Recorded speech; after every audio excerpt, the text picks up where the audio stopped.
Bartimaeus did not allow his blindness to dismiss himself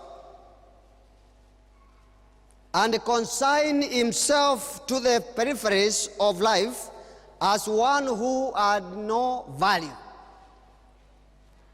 See, there are people in this world who condemn themselves before even other people condemn them.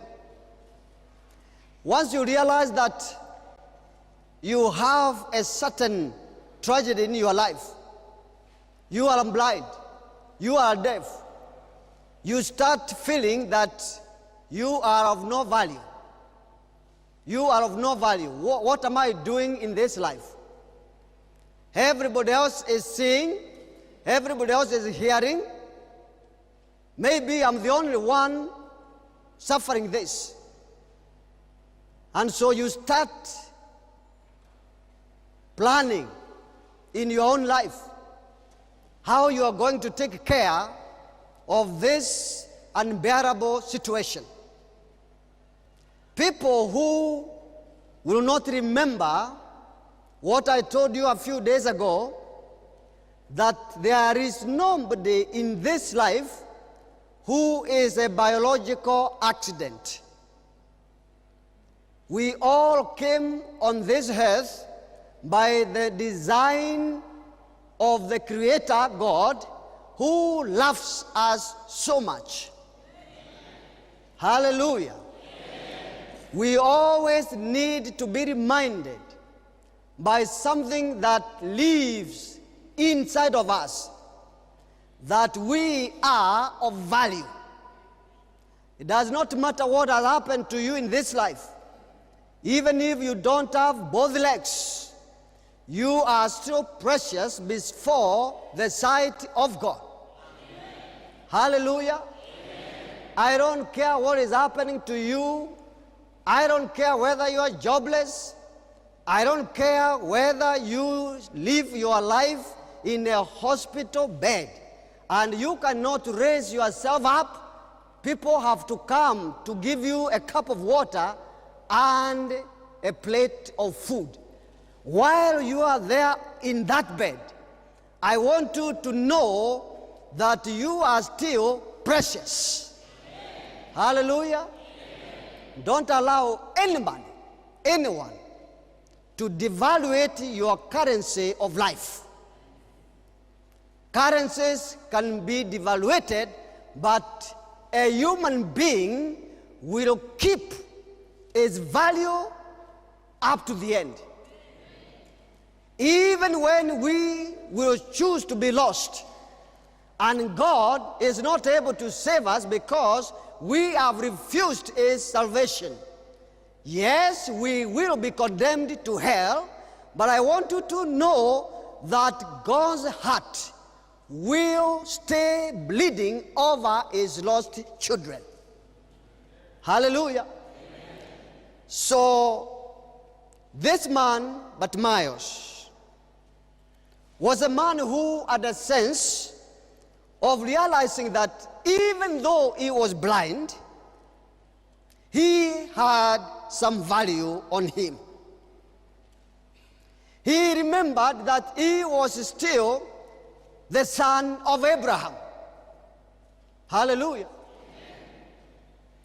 And in spite of what his fellow men would wish for a helpless case like him, he always lived his life in the streets of Jericho with the hope and anticipation that one day, hallelujah, one day, and that one day can make a whole difference in your life. You know, people don't need too many days to become something different from what they have been all their life.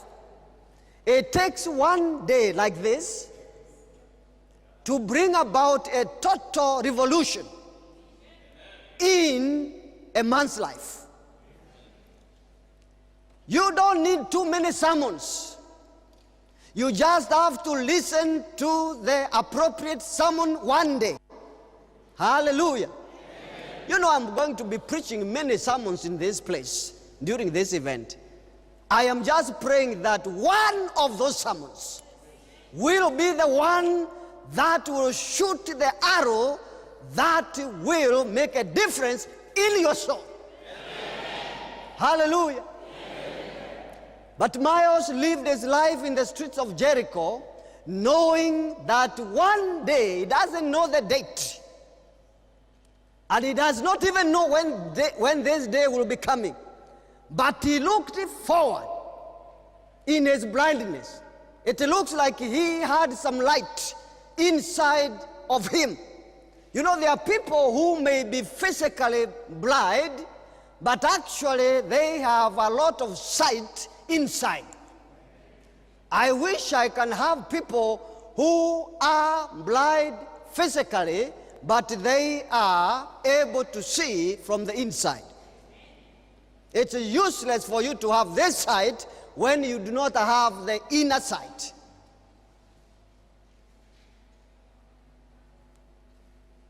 So he lived in anticipation.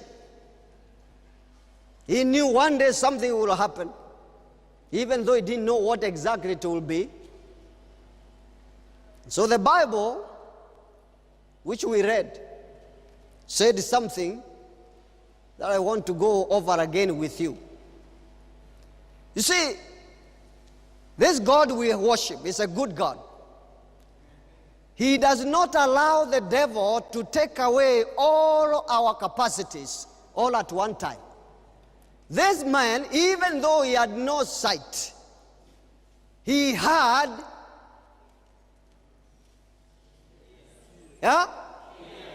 he had what? I pray that even if you might be blind, at least you might have your ears.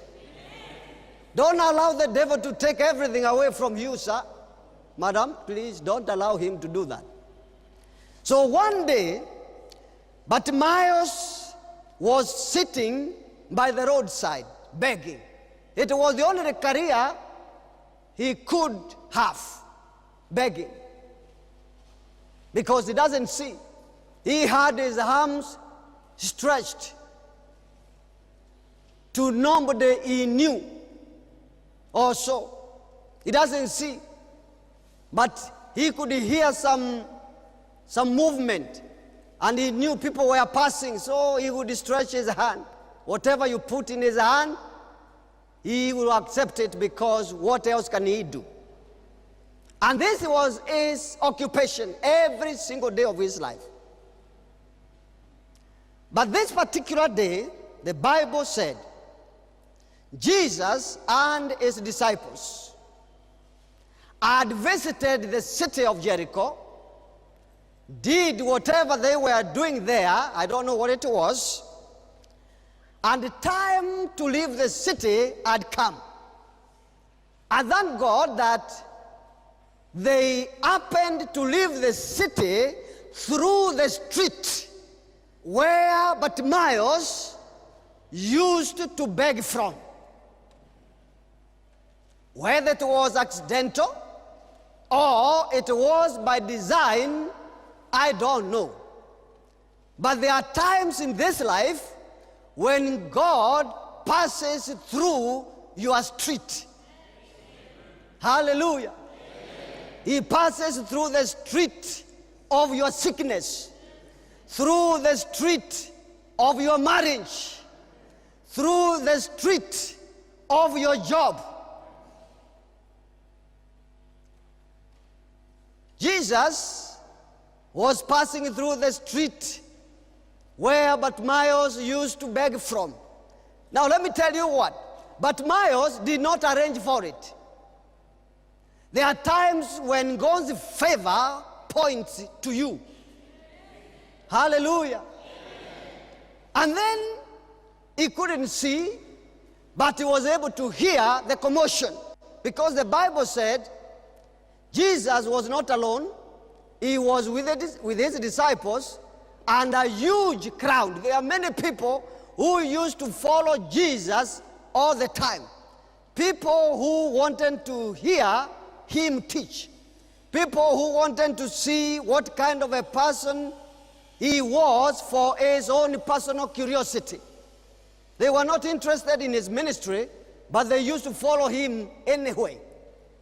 And so this particular day, there were many people who were following Jesus. And so there was a lot of commotion. And I thank God for commotion. I thank God for commotion. Let me tell you, when it is just all quiet, you may not know what is going on anywhere. Commotion sometimes wakes some people up. There was commotion in the surrounding of Bartimaeus. So he called upon the people who were close by. And he said, "Sirs, what is going on? Because I'm hearing a lot of commotion. I can't see, but I can hear. What is this commotion about?" And one careless man, who did not mean to make any serious point that would help Bartimaeus. But you know, there are people who talk freely. Yeah? He answered Bartimaeus and said, "Bartimaeus, you're always asking questions. And when you ask, you do nothing with the answers you get. But anyway, it is Jesus of Nazareth." Hallelujah. Amen. You people, do you know how to shout? The day you will hear that name mentioned, you better begin to smile. Especially if there is a problem that you know besets you and has not been willing to leave you. The man said, "It is Jesus of Nazareth who is leaving the city." He is not coming in, he is leaving the city. Now listen to me now. There is a difference when he is coming in and when he is leaving. And if you know how to take advantage of an opportunity that is about to slip away from you, you better be aggressive in life. Amen. Hallelujah. Amen. And Bartimaeus asked, "What did you say? Did you say he is leaving?" And the reporter said, "Yes, he is leaving." And immediately, Bartimaeus started shouting. I think Bartimaeus had heard about the story of Jesus, because Jesus was an itinerant preacher. He has been around the villages for a number of days, healing the sick, raising the dead, and doing many other miracles. Bartimaeus must have heard some of the things this man Jesus was doing around. The problem was he could not take himself where Jesus was because he was blind. But today, he did not have to travel. The report has said, Jesus of Nazareth has been in the city, and now he is doing what? Living. He said to himself, "I am not going to let him go before he blesses me." Amen. Hallelujah. Amen. Let me tell you something. Some of you are too shy. Some of you are too shy to take advantage of an opportunity you may never have again. Are you hearing what I'm saying? There are people who will lose this opportunity. My heart is already bleeding for you. So he started shouting. He said, "Jesus, Son of David, have mercy on me." and some guys who were standing there, people who are educated, the professionals, people who don't like noise, people who want to stay in a quiet place. They said, but Miles, you have been a good guy all along. But today, something is wrong with you. You are embarrassing the city. Very soon we might run and bring the city council because you are becoming a nuisance. And you know today we have visitors in the city. You are making too much noise. We command you to keep quiet. I know what Bartimaeus thought on that one. He said, you guys, you don't know. I keep quiet today when the man, the only man on this earth who can help me is leaving the city. And I have been with you here all the time, and none of you has helped me in my blindness. Now is the only day I have. Hallelujah. Amen. To be blessed by the only man who is able to do it for me. And you want me to keep quiet? Shame on you with your education. Shame on you with your civilization. The Bible said he shouted even the more. And he said, Son of David, have mercy on me.